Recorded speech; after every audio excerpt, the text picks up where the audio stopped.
年轻的寡妇梅月红干农活收工回家吃晌午饭，半路上看到电工田大虎触电了，浑身正哆嗦呢。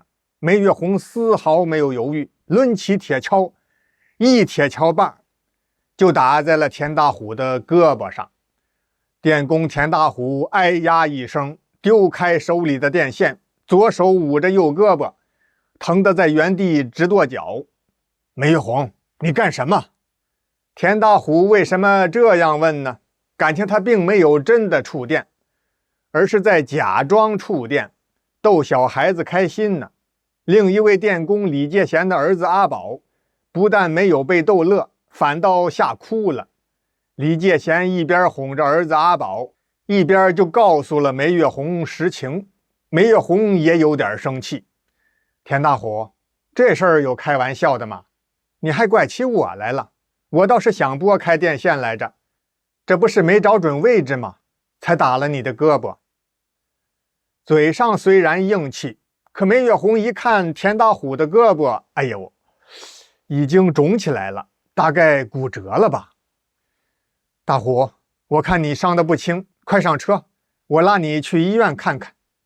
田大虎本不想上车，因为他觉得梅月红是个寡妇，不太方便。同事李介贤一推他，快去吧，受伤了别耽误，这个变压器没毛病，光是线路的活儿我自己干没问题。于是田大虎坐上了梅月红的电动三轮车，时间不大就来到了县医院。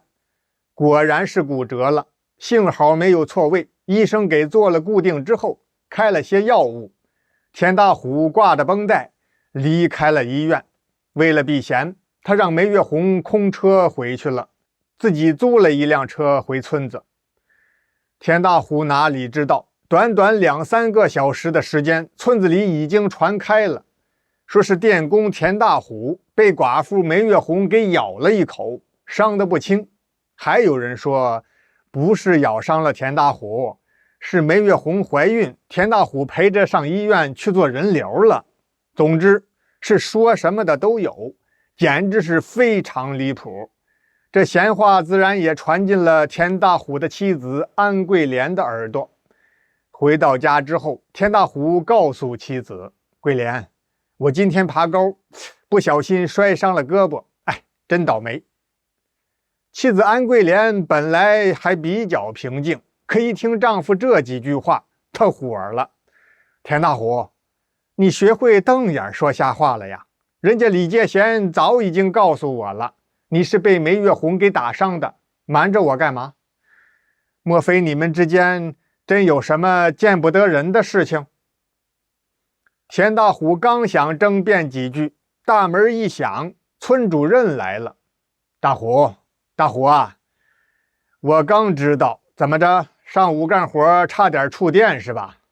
我听说骨头还折了，哟，还真是，这胳膊都挎脖子上了。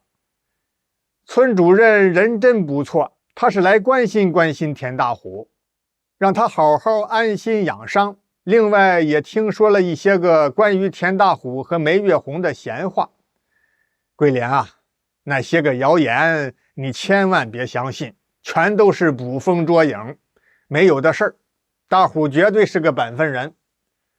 说这话，村主任一扭头，对了，大虎，我还要批评你几句，以后在工作的时候啊，千万可不敢再开玩笑了啊，逗小孩子也不行。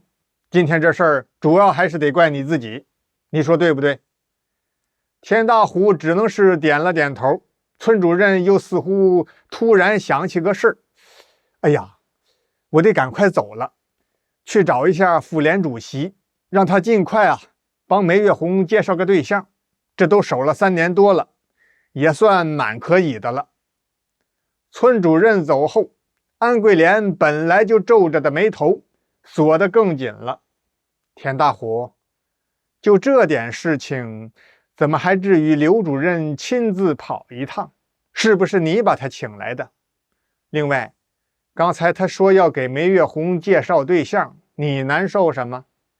田大虎一咧嘴，我请他干嘛？刘主任是不请自来的，人家是为了看望看望我的伤势。再说了，我难受是因为胳膊疼，跟妇联主席给梅月红介绍对象没有半毛钱的关系。安桂莲不信，一再追问，田大虎也生了气了，夫妻俩从争论发展成了争吵，闹得一夜没合眼。天一亮，安桂莲骑着电车要回娘家，路过寡妇梅月红的家门口，刚好梅月红在门外站着呢。梅月红主动向安桂莲打招呼，叫了一声嫂子。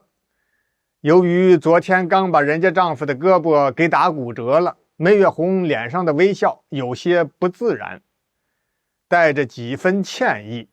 安桂莲误会了，她以为这说明梅月红心里有鬼，看来她和我家田大虎之间还真有问题。骚狐狸，谁是你嫂子？黄鼠狼给鸡拜年。哎呦，这话可太难听了，当面骂人啊这是。旁边还站着妇联主席李婶呢，梅月红这脸上哪能挂得住？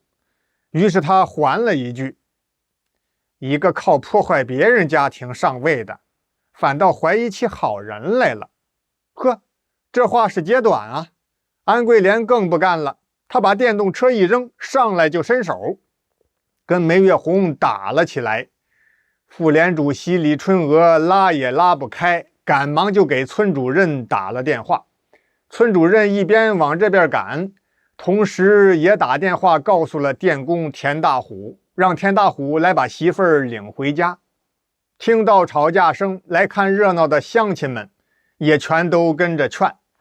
安桂莲倒是不打架了，也不跟田大虎回家，她骑上电动车，以最快的速度回娘家去了。